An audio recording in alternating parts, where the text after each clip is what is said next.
Hello everyone, welcome to Study Guide. In this video, we will look at some most important current affairs from the newspaper The Hindu. इस video में the Hindu के 1 से 7 दिसंबर के जितने important current affairs the Hindu में आए थे उन सबको इस वीडियो में कवर करेंगे. So without further delay let's start the video.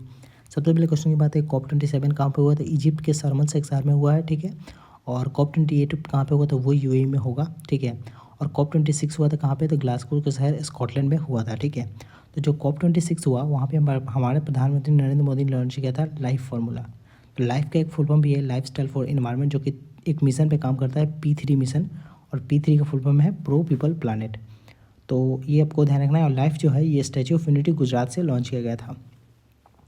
और जो रिसेंटली COP27 हुआ यहाँ पे एक काफ़ी मोस्ट इंपॉर्टेंट इनिशिएटिव लॉन्च किया गया है, global seal against climate change. ये वनरेबल 20 मतलब जिसको V20 कहा जाता है और G7 द्वारा मिलकर लॉन्च किया गया है. और वनरेबल 20 में टोटल 58 कंट्री है. तो ये क्या है? तो global seal against climate change एक मतलब फिनेंशियल फंड है. लाइक हमारा जो निर्भया फंड है वैसे ही एक फ़ंड है. तो ये फंड इसलिए है क्योंकि अगर मान लो कोई कंट्री वगैरह में क्लाइमेट डिजास्टर वगैरह आ जाता है तो वहाँ पे अगर इमरजेंसी सिचुएशन में इस फंड के थ्रू से पैसा निकाल के उनको हेल्प किया जाएगा. तो पहले मतलब रेसिपेंट वगैरह में मतलब कई सारे कंट्रीज़ वगैरह हैं जैसे कि बांग्लादेश, पाकिस्तान, कोस्टारिका, फिजी वगैरह कई सारे कंट्रीज़ हैं जो कि मतलब इसमें हेल्प किया जाएगा, पहले रेसिपेंट वगैरह है. तो वनरेबल 20 और G7 द्वारा मिलकर लॉन्च किया गया. वनरेबल 20 में टोटल 58 कंट्रीज है. ये सिर्फ नाम का V20 है लेकिन इसमें टोटल 58 कंट्रीज हैं. कासिल तमीम समंगम ये ऑर्गेनाइज किसके द्वारा किया गया? तो मिनिस्ट्री ऑफ एजुकेशन ने इसको ऑर्गेनाइज़ किया. और इसको इम्प्लीमेंट किसने किया? तो IIT मद्रास और इसको BHU ने मिलकर इसको इम्प्लीमेंट किया. और ये किस मिशन का पार्ट है? तो ये जो हमारा एक भारत श्रेष्ठ भारत है उसके तहत लॉन्च किया. ये ध्यान रखें वाराणसी में इसको नरेंद्र मोदी ने इनॉग्रेट किया, ठीक है. तो एक भारत श्रेष्ठ भारत कब लॉन्च किया गया था? तो 31 अक्टूबर 2015 को जब 140th बर्थ एनिवर्सरी था सरदार वल्लभ भाई पटेल का, तो उसके उपलक्ष्य में ये एक भारत श्रेष्ठ भारत इनिशिएटिव लॉन्च किया गया था मिनिस्ट्री ऑफ एजुकेशन के द्वारा. तो एक भारत श्रेष्ठ भारत क्या होता है? इसमें मान लो स्टेट को पेयर कर दिया जाता है. मान लो कि स्टेट को पेयर कर दिया जाता है. मान लो अगर बिहार को तमिलनाडु के साथ पेयर कर दिया गया तो तमिलनाडु का जो फेस्टिवल वगैरह है, जो कल्चरल वगैरह है वो बिहार में सेलिब्रेट किया जाएगा.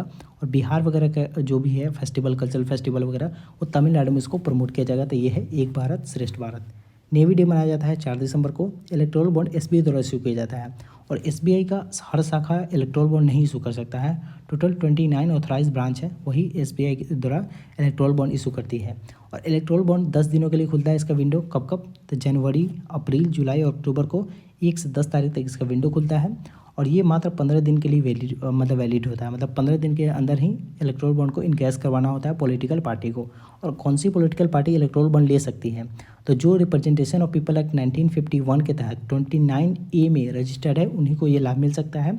और जो पिछला चुनाव हुआ था उनको 1% मिनिमम एटलीस्ट 1% वोट मिलना चाहिए. 1% अगर कम वोट मिला हो तो वो इलेक्टोरल बॉन्ड नहीं ले सकती है. तो ये ध्यान रखना है. बिजनेस ब्लास्टर प्रोग्राम किसका लॉन्च किया गया था? इसको दिल्ली ने लॉन्च किया था.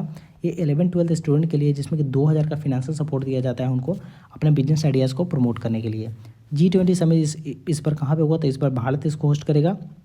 ये काफ़ी न्यूज़ में रहता है. इसको दिल्ली में होस्ट किया जाएगा. तो कई सारे न्यूज़पेपर में एक बार तो द हिंदू में भी जम्मू एंड कश्मीर दिया गया था लेकिन जम्मू एंड कश्मीर इसको नहीं होस्ट करेगा, इसको न्यू दिल्ली होस्ट करेगा. एग्जाम में भी आया तो वहाँ के आंसर शीट में भी जम्मू एंड कश्मीर दे दिया था लेकिन फिर बाद में उन्होंने आंसर शीट चेंज किया. BPSC की मैं बात कर रहा हूँ, ठीक है. तो इसको न्यू दिल्ली इसको होस्ट करेगा. और G20 की प्रेसिडेंसी भारत के पास आई है कब से? 1 दिसंबर से, ठीक है.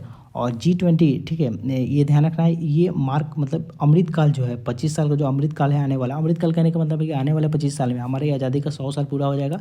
उसको अमृतकाल कहा जा रहा है. तो उसको भी मार्क कर रहा है मतलब G20. ये भी ध्यान रखना है. इसमें टोटल 9 गेस्ट कंट्री है हमारे भारत के लिए. कौन कौन? Bangladesh, Egypt, Mauritius, Netherlands, Nigeria, Oman, Singapore, Spain और UAE. तो ध्यान रखना टोटल 9 इसमें गेस्ट कंट्री है भारत के लिए. G20 का लोगो की बात करें तो इसमें 4 कलर यूज़ किया गया है जो हमारे तिरंगा झंडा से लिया गया है, ठीक है. नेशनल फ्लैग से लिया गया है. 4 कलर को यूज़ किया गया है, ठीक है. और टोटल 7 कॉन्टिनेंट को दिखाया गया है लोटस के ऊपर 7 कॉन्टिनेंट को दिखाया गया है, ठीक है. इसका थीम है वसुधैव कुटुंबकम जिसका मतलब है 1 अर्थ 1 फैमिली 1 फ्यूचर. और वसुधैव कुटुंबकम के बारे में आपने देखा होगा नरेंद्र मोदी कई जगह बात करते रहते हैं जो कि महाउपनिषद से लिया गया है. G20 के जो लोगो है वो 100 मोनूमेंट्स को इल्यूमिनेट करेगा. मतलब उसको सजाया जाएगा, मतलब लाइट वगैरह लगाया जाएगा 100 मोनूमेंट्स पे. और ध्यान रखें 7 दिनों के लिए मतलब जलाया जाएगा उसको, ठीक है. और उसमें ताजमहल इंक्लूड नहीं है. तो जो ताजमहल है जो हमारा वर्ल्ड हेरिटेज साइट भी है लेकिन उसको ये 100 मोनूमेंट्स में इंक्लूड नहीं किया गया है. ये भी आपको ध्यान रखना है. उसके बाद हम लोग बात करें तो जो G20 है, ठीक है, वो क्यों बना था। तो जो 1990 में फिनेंशियल क्राइसिस वगैरह आया था तो उस टाइम G20 को क्रिएट किया गया था, ठीक है। और G20 जो है वो 2/3 हमारा जो वर्ल्ड पॉपुलेशन उसको रिप्रेजेंट करता है, 85% ऑफ ग्लोबल GDP और 80% of global investment, 75% of global trade, ठीक है, और 79% ऑफ वर्ल्ड कार्बन एमिशन है उसको कंट्रीब्यूट करता है G20, ठीक है। और G20 का कोई परमानेंट सेक्रेटरीट या हेडक्वार्टर नहीं है, ठीक है। G20 समिट को हम लोग summit on financial market and world economy भी कहते हैं। जो G20 के जैसे मैंने बताया कोई हेडक्वार्टर नहीं है, तो ये कोऑर्डिनेट किया जाता है रिप्रेजेंटेटिव्स के द्वारा, जिसको हम लोग शेरपा कहते हैं। तो G20 का भी शेरपा कौन है, अमिताभ कांत। ये हर साल रोटेट होते रहता है, ठीक है। और जो रोटेट होता है उसको हम लोग ट्रोइका कहते हैं, ठीक है। ट्रोइका भी न्यूज़ में आता है। तो ट्रोइका क्या होता है, जो अभी जो प्रेजेंट की प्रेसिडेंसी है और प्रीवियस और नेक्स्ट उसको रिप्रेजेंट करता है ट्रोइका। तो अभी ट्रोइका कौन होगा, तो इंडिया, इंडोनेशिया और ब्राज़ील, क्योंकि इंडिया के पास अभी प्रेसिडेंसी है, पहले किसके पास थी, इंडोनेशिया के पास, नेक्स्ट किसके पास, तो ब्राज़ील के पास। तो उसको रिप्रेजेंट करता है ट्रोइका, ये इंपॉर्टेंट है, ध्यान रखना है। विच स्टेट है सेटअप मिनिस्ट्री फॉर दिव्यांग, तो दिव्यांग के लिए मिनिस्ट्री बनाया है महाराष्ट्र ने। समृद्धि कॉरिडोर भी इनोवेट किया गया नरेंद्र मोदी द्वारा महाराष्ट्र में। World wild life conservation day मनाया जाता है 4 दिसंबर को। विजंगम पोर्ट कहाँ पे है, तो ये केरला में लोकेट करता है। वो the chair of the jury of the international film festival Goa पे हुआ है, गोवा में होता है। तो नेदव लापिद इसके जूरी थे। Who the chief of the naval staff, R Harikumar है।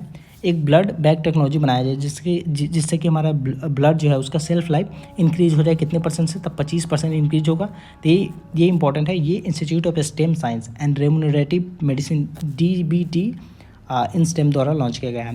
क्या होता है, जब हमारे ब्लड को आप स्टोर करके मतलब रखते हो तो उसमें एक सेल प्रोड्यूस हो जाता है जिसका नाम है एक्स्ट्रा सेल्युलर कंपोनेंट, जिसको हम लोग कहते हैं डैमेज एसोसिएटेड मॉलिक्यूलर पैटर्न, जिसको डैम्प कहा जाता है। डैमेज एसोसिएटेड मतलब मॉलिक्यूलर पैटर्न आ जाता है, जिससे कि मतलब ब्लड का जो सेल वगैरह है वो डैमेज हो जाता है। तो ये इस टेक्नोलॉजी के थ्रू ब्लड का जो सेल्फ लाइफ है वो 25% से बढ़ जाएगा, इसलिए इंपॉर्टेंट है। एलालाइट और एल्की स्टोनानाइट जो कि रिसेंट न्यूज़ में था, वो क्या है, तो मीटेओरॉइड है जो कि रिसेंटली सोमालिया में गिरा था, ठीक है।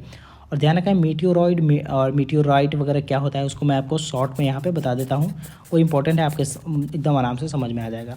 तो 3-4 टर्म होता है, एक एस्टेरॉइड होता है, एक मीटेओरॉइड होता है, एक मीटियोर होता है और एक मीटेओराइट होता है।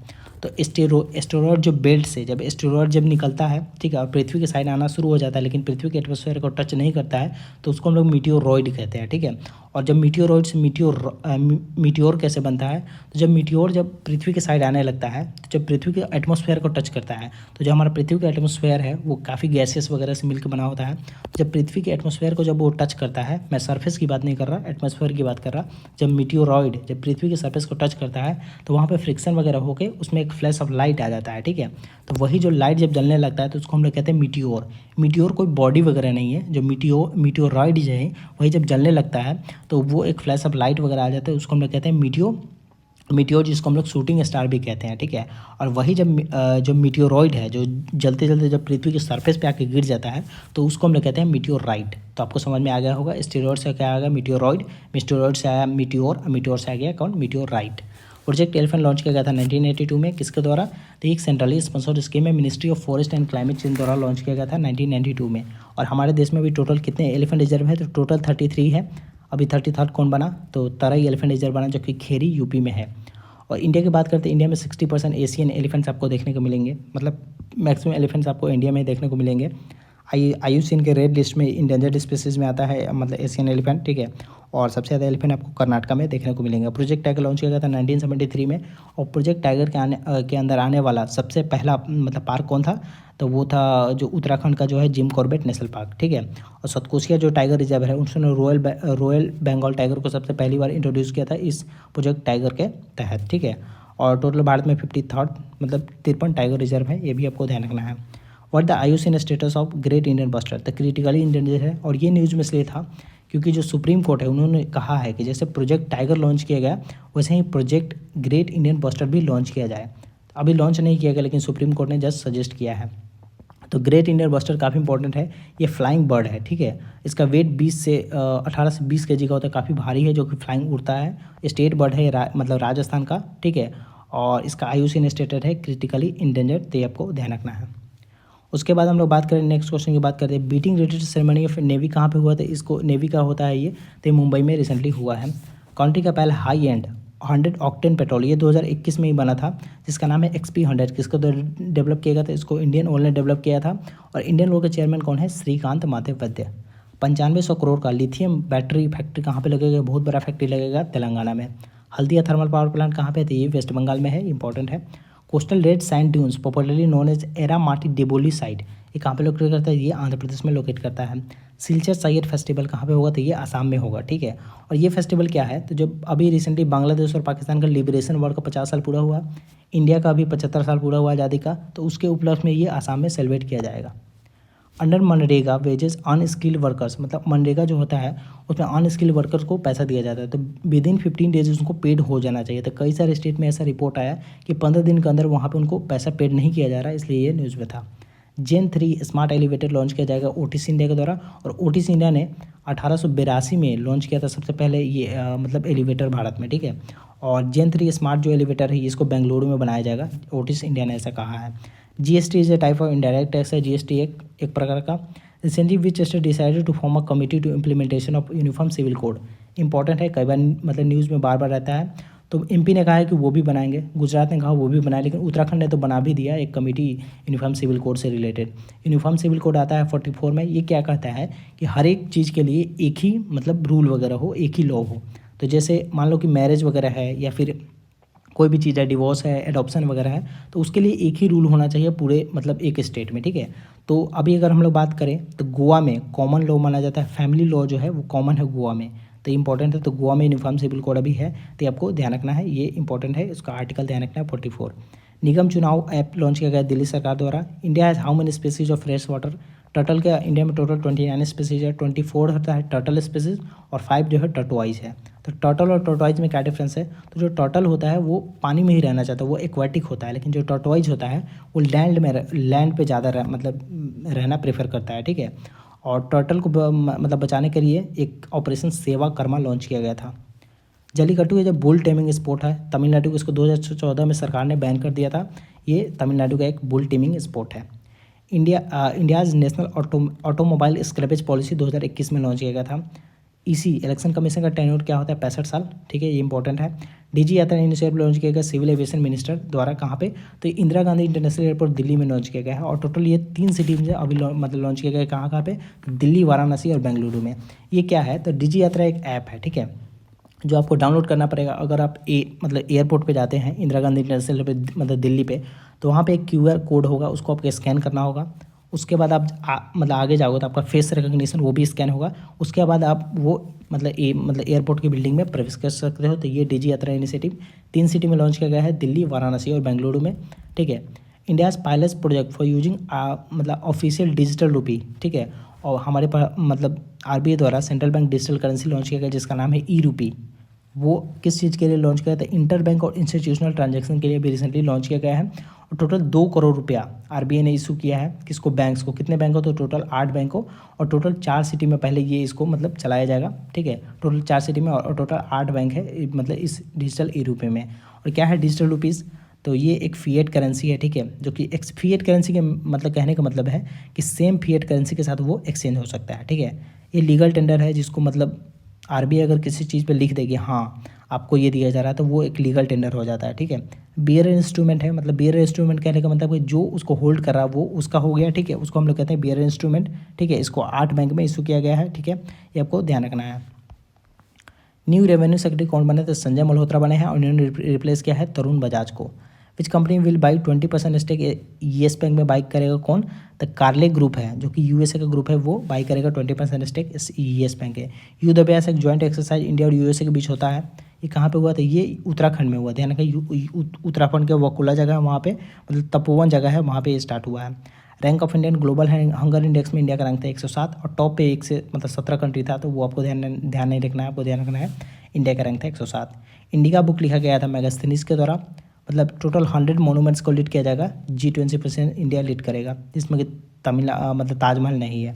160 से 200 मिलियन मतलब पीपल लीथल हीट वेव से उनको मिलेगा 2037 तक, ऐसा किसने कहा? तो ये वर्ल्ड बैंक के रिपोर्ट में ऐसा कहा गया है, तो ये आपको ध्यान रखना है, एग्जाम में आ सकता है। और ऐसा भी मतलब वर्ल्ड बैंक ने बोला है कि 34 मिलियन जो पीपल मतलब जो इंडिया का पीपल है उनको जॉब वगैरह लॉस वगैरह हो सकता है 2037 तक। हु हैज अवार्डेड द खेल रत्न अवार्ड, तो शरद कमल को दिया गया है। टेबल टेनिस के खिलाड़ी, ये भी ध्यान रखें कि कौन है, टेबल टेनिस के खिलाड़ी हैं। और इसको प्रेजेंट कौन करता है, तो ये मतलब बेसिकली जब 29 अगस्त को क्या होता है, तो उस दिन जो मेजर ध्यानचंद है उनका बर्थ एनिवर्सरी होता है, तो उस उपलक्ष्य में इसको मतलब प्रेजेंट किया जाता है। लेकिन इस बार उस टाइम कॉमनवेल्थ गेम वगैरह चल रहा था, तो इसको मतलब उस टाइम प्रेजेंट नहीं किया गया। तो अभी कुछ दिन पहले ही इसको मतलब हमारे प्रेसिडेंट द्रौपदी मुर्मू ने मतलब प्रेजेंट किया, ठीक है। तो शरद कमल को दिया गया है खेल रत्न अवार्ड, और इसमें 4 अवार्ड दिए जाते हैं, Khel Ratna award, Arjuna award, Dronacharya award और ध्यानचंद मतलब अवार्ड, ठीक है। तो आपको ध्यान रखना है खेल रत्न अवार्ड में 25 लाख रुपये दिया जाता है, अर्जुन अवार्ड और द्रोणाचार्य में 15 लाख दिए जाते हैं, और ध्यानचंद अवार्ड में 10 लाख रुपए दिए जाते हैं। तो अर्जुन अवार्ड तो कई सारे लोगों को दिया गया है, द्रोणाचार्य अवार्ड ध्यान रख सकते हैं 7 लोग को दिया गया है, ध्यानचंद अवार्ड में 10 लाख रुपए दिए जाते हैं, और अभी रिसेंटली खेल रत्न अवार्ड दिया गया है सरनाथ कमल, जो कि कौन है, टेबल टेनिस के खिलाड़ी हैं।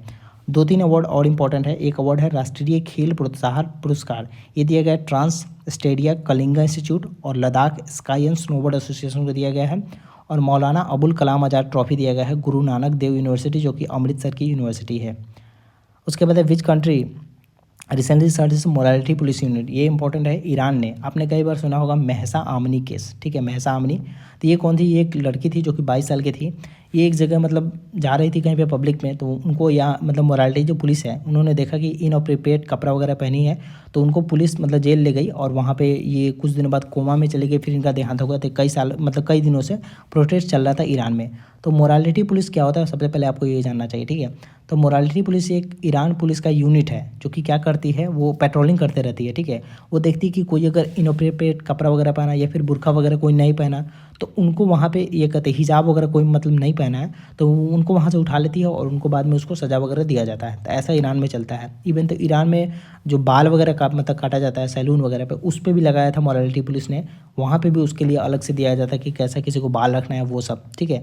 तो ईरान में 1936 में बैन कर दिया गया था कि मतलब हिजाब वगैरह मतलब नहीं पहनना, ठीक है। लेकिन 1983 से हिजाब को मैंडेटरी कर दिया गया है ईरान में। तो ये आपको मतलब ध्यान रखना है। और मतलब हिजाब वगैरह से रिलेटेड ही ये था ये केस, तो ये आपको ध्यान रखना है कि मोरालिटी पुलिस किसने बैन किया, तो ईरान ने रिसेंटली बैन किया है। इंडिया का पहला ड्रोन स्टेशन कहाँ पर सेटअप किया जाएगा, तो इसको मेघालय में सेटअप किया जाएगा। World soil day annually observe किया जाता है 5 दिसंबर को। इसका थीम था soil where the food begins, ये इंपॉर्टेंट है, ठीक है। और जो ये सॉइल डे है इसको मतलब किसने मतलब रिकमेंड किया था, तो international union of soil science 2002 में इसको रिकमेंड किया था, ठीक है। तो 5 दिसंबर मतलब 2014 को पहली बार मनाया गया था। किसके द्वारा था, ये बर्थ एनिवर्सरी था किंग भूमिबोल अदुल्याज है, जो कि थाईलैंड के किंग थे, उनके बर्थ एनिवर्सरी के उपलक्ष्य में 5 दिसंबर 2014 से इसको सेलिब्रेट किया जाने लगा। और भारत सरकार मतलब सॉइल हेल्थ कार्ड लॉन्च की थी 2015 में, दिसंबर 5 2015 को लॉन्च की थी सॉइल हेल्थ कार्ड, जो कि 12 न्यूट्रिएंट को रिपोर्ट करता है, ठीक है। हर 3 साल में बनता है सॉइल हेल्थ कार्ड, ये भी आपको ध्यान रखना है। Rank of Indian social hostilities, इसका मतलब है सिर्फ एक में इंडिया ही नहीं था, पाकिस्तान था, बांग्लादेश था। सोशल हॉस्टिलिटीज कहने का मतलब है कि वहाँ पर रिलीजियस एक्टिविटीज़ वगैरह में लड़ाई वगैरह क्या क्या हुआ, तो ये सब इसको मतलब दिखाता है। और ये प्यू रिसर्च सेंटर है, प्यू रिसर्च सेंटर यूएसए का, उसके द्वारा ये रिपोर्ट को रिलीज किया गया। Which number raising day of BSF border security force का 58th रेजिंग डे रिसेंटली मनाया गया है। माउंट सुमेरु वोल्केनो इरप्ट हुआ इंडोनेशिया में। Government allows employ state insurance corporation, ESIC मतलब कितना % स्टेक सरप्लस फंड का इन्वेस्ट कर सकती है, मतलब एक्सचेंज ट्रेडेड फंड के थ्रू, तब 15% मतलब इन्वेस्ट कर सकती है। एक्सचेंज ट्रेडेड फंड क्या होता है, जैसे अगर मान लो जैसे ये है मतलब किसी थ्रू चाहे आप पैसा इन्वेस्ट कर रहे हो शेयर वगैरह में, तो उसको हम लोग कहते हैं एक्सचेंज ट्रेडेड फंड। जैसे म्यूचुअल फंड वगैरह होता है, तो आप अपना पैसा खुद नहीं इन्वेस्ट कर रहे, किसी के थ्रू इन्वेस्ट कर रहे हैं, तो उसको हम लोग कहते हैं म्यूचुअल फंड। तो इसमें भी ऐसा ही होता है, आप वहाँ पे जाकर गोल्ड में भी इन्वेस्ट कर सकते हैं, शेयर वगैरह कुछ बहुत सारी चीज़ों में इन्वेस्ट कर सकते हैं, तो वो होता है एक्सचेंज ट्रेडेड फंड। ईएसआईसी क्या है, तो ईएसआईसी जो है वो 1948 के तहत मतलब एक्ट के तहत वर्क करता है। ईएसआईसी में आपको मेडिकल बेनिफिट्स, ठीक है, sickness benefit, disable benefit, unemployment allowances वगैरह सब कुछ मिलता है। तो क्या होता है, ईएसआईसी स्कीम चलाती है ministry of labour and employment के तहत आता है, ठीक है, जिसमें कि आपको सैलरी से 1.75% डिडक्ट किया जाता है, ठीक है। जिनका सैलरी 25,000 से कम हो उन पर लागू होता है ये, ध्यान रखें, जिनका सैलरी 25,000 से कम हो उन पर लागू होता है। लेकिन सरकार ने कहा है कि ये सब पे लागू कर दिया जाएगा। जैसे पीएफ जो जानते हो, ईपीएफओ जो चलाता है, उसमें भी 25,000 से कम सैलरी हो तो उस पर भी लागू होता है। सेम 1.75% उसमें से एम्प्लॉयर का कंट्रीब्यूशन, एम्प्लॉयर का 4.75% और एम्प्लॉय का 1.75% मतलब कंट्रीब्यूट किया जाता है ईपीएफ मतलब ईएसआईसी स्कीम में। और बाद में उनको हेल्प किया जाता है medical benefit, sickness benefit, disable benefit, unemployment, maternity benefit वगैरह कई सारे बेनिफिट्स वगैरह दिए जाते हैं इस स्कीम के तहत। Department of post in association with which ministry launch, एक डार्क रूम लॉन्च किया है डिपार्टमेंट ऑफ पोस्ट ने, किसके साथ मिलकर, तो मिनिस्ट्री ऑफ कल्चर के साथ मिलकर, जिसमें कि बच्चों को सिखाया जाएगा कि हाँ वो डार्क पोस्ट वगैरह भेजे। तो ये है RBI financially sound and well manage banking details, यानी कि आरबीआई ने कहा है कि जो अर्बन कोऑपरेटिव बैंक है उसको ये दर्जा देंगे। ये काफ़ी इंपॉर्टेंट है, इसलिए मैंने आपको अलग से यहाँ पे बताने के लिए लिखा है। तो आरबीआई ने कहा कि अर्बन कोऑपरेटिव बैंक को 4 टीयर में बांटा, 1 2 3 4। जो चार टीयर में कैसे रखते हैं, जिनका डिपॉजिट 100 करोड़ है उसको फर्स्ट ईयर में रखा गया, 100 से 1000 करोड़ है उनको सेकंड ईयर में, 1000 से 10,000 करोड़ है उनको थर्ड ईयर में, और 10,000 से जिनका ज़्यादा मतलब डिपॉजिट है उनको फोर्थ ईयर में रखा। तो आरबीआई ने कहा जो फर्स्ट ईयर है उसको 2 करोड़ होना चाहिए उनका मतलब नेटवर्थ, और जो 2 3 4 है उनका 5 करोड़ होना चाहिए नेटवर्थ। और जो फर्स्ट ईयर में है उनका कैपिटल एडिक्वेसी रेशियो 9%, और जो बाद बाकी उनको कैपिटल एडिक्वेसी रेशियो 12% मेंटेन करना है।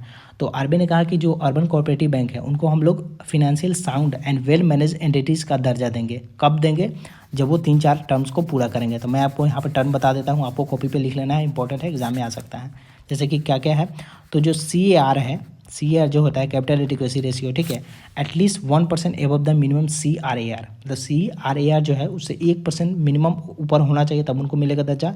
NPA जो है नॉन परफॉर्मिंग एसेट 3% से ज़्यादा नहीं होना चाहिए। वो जो एटलीस्ट मतलब पिछले 4 साल का देखे तो एटलीस्ट 3 साल में उनका प्रॉफिट होना चाहिए, लेकिन ऐसा नहीं है कि अगर 3 साल का देखे तो पिछले साल में प्रॉफिट ना हो, पिछले साल भी प्रॉफिट होना चाहिए।